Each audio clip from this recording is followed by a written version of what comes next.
जनपदों में से एक है और उसकी एक सांस्कृतिक, ऐतिहासिक और विशेष रूप से शिक्षा के क्षेत्र में जो उपलब्धि है वो अत्यंत प्रतिष्ठित और सराहनीय है। और मुझे यहाँ पर आने का मौका मिला तो निश्चित रूप से मैं जो उत्तर प्रदेश सरकार की और केंद्र सरकार की महत्वपूर्ण योजनाएं हैं उनको यथार्थ के धरातल पर लाकर क्रियान्वित करने का प्रयास करूँगा। और इसमें जनता, जनप्रतिनिधि और इलेक्ट्रॉनिक और प्रिंट मीडिया और अपने सहयोगी अधिकारियों के सहयोग से सभी योजनाओं को ये प्रयास रहेगा कि उसको यथार्थ के धरातल पर एक अच्छे ढंग से क्रियान्वित किया जा सके। जन शिकायतों का निस्तारण, राजस्व वादों का निस्तारण ये मेरी प्राथमिकता है। और कृषि के क्षेत्र में मैं सदैव ये प्रयास करता हूं कि कृषि के क्षेत्र में चूँकि हमारे किसान बंधु इससे जुड़े हुए हैं तो उनसे जुड़ी हुई समस्त योजनाओं को बहुत ही मजबूती के साथ क्रियान्वित किया जाएगा। साथ ही जो सामाजिक सेक्टर की योजनाएं हैं जिसमें जो हमारे बहुत ही पात्र व्यक्ति हैं जो आर्थिक रूप से समृद्ध नहीं हैं उनके लिए जो योजनाएं हैं उस पर भी विशेष फोकस दिया जाएगा।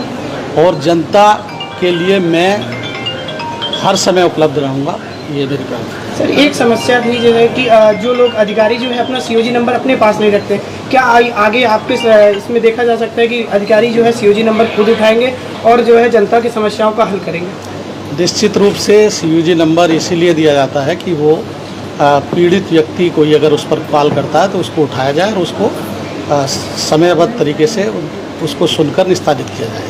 लेकिन कभी कभी ऐसा होता है कि किसी राजस्व के कार्य में, न्यायालय में व्यस्त है या कहीं मीटिंग में व्यस्त है, तो ऐसी स्थिति में वो मोबाइल फ़ोन साइलेंट मोड पे रहता है या किसी को दिया जाता है। लेकिन मेरा सभी अधिकारियों को निर्देशित मेरे स्तर पर रहेगा कि जो शासन की प्राथमिकता है कि सीओजी को उठाएं और उसको रेस्पॉन्ड करें प्रॉपरली। जौनपुर में भूमि विवाद बहुत ज़्यादा है, तो भूमाफियाओं को लेकर क्या रहेगा? भू माफियाओं के प्रति सरकार बहुत ही संवेदनशील है और सजगता से, दृढ़ता के साथ कार्रवाई करने के लिए प्रतिबद्ध है। और मैं अन्य जनपदों में जहां पर भी रहा हूं भूमाफियाओं के खिलाफ शासन के निर्देशों पर बहुत अच्छी कार्रवाई की है और उसको यहां बताना उचित नहीं है, आप सब जानते हैं।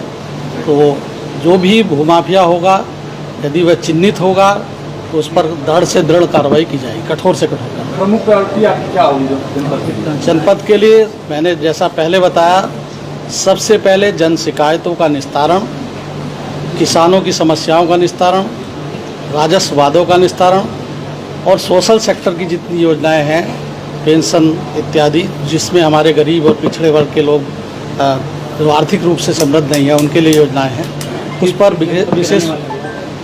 मैं रहने वाला हूं जनपद बिजनौर का, जो विदुर की जन्मभूमि है, महात्मा विदुर की, और इसलिए हमारा जो विचार है वो हमेशा संवेदनशील और सांस्कृतिक विरासत को लेकर आगे काम करने का है और बहुत ही संवेदनशीलता के साथ ठंडे दिमाग से काम करने के लिए प्रतिबद्धता हम जाहिर करें। कौन से बैच के अधिकारियों किन किन जिलों में रहना? मैं स्टेट सिविल सर्विस से 97 बैच का हूँ और फिर IAS में 2012 बैच मिला है। बहुत महत्वपूर्ण जनपदों में मैं रह चुका हूँ, तो PCS की जैसे हरिद्वार, मुरादाबाद, सहारनपुर, मेरठ, गाजियाबाद, अलीगढ़ और इलाहाबाद, गोरखपुर। जिलाधिकारी के रूप में कानपुर देहात, बहराइच, सहारनपुर और ये चौथा।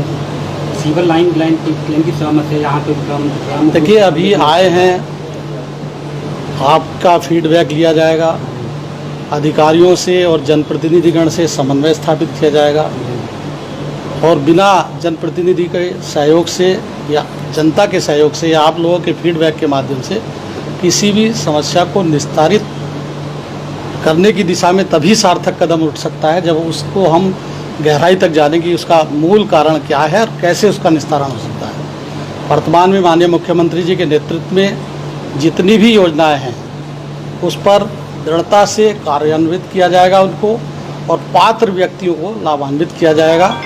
साथ ही सभी अधिकारी जो मुख्यालय पर शासन के निर्देश हैं कि मुख्यालय पर रहें उसको सुनिश्चित किया जाएगा। यद्यपि मेरे जो पूर्वाधिकारी हैं रविंद्र जी उन्होंने भी अच्छा काम यहाँ पर किया है और मैं उस कार्य को आगे बढ़ाने की कोशिश करूँगा। ठीक सर IGRS हो चाहे तहसील की थाना भी बिल्कुल कागजी फोरम पूरा देगा, जनता जो परेशान होती है थाने पे आती है तहसील पे आती है, सुनवाई नहीं होती, उसको कैसे टेकल करेंगे?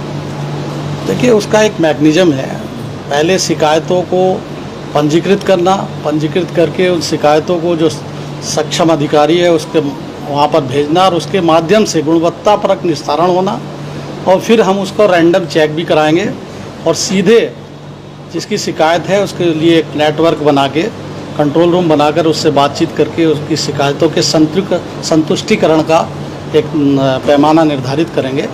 यद्यपि आप जानते हैं कि राजस्व से जुड़ी हुई समस्याएं ऐसी होती है कि एक व्यक्ति जो पीड़ित होता है जब उसको लाभ मिलता है तो वो संतुष्ट होता है और जिसका ज़मीन इधर उधर होती है वो असंतुष्ट होता है। लेकिन हमारा जो दायित्व रहेगा कि जो उचित है उसको न्याय मिले।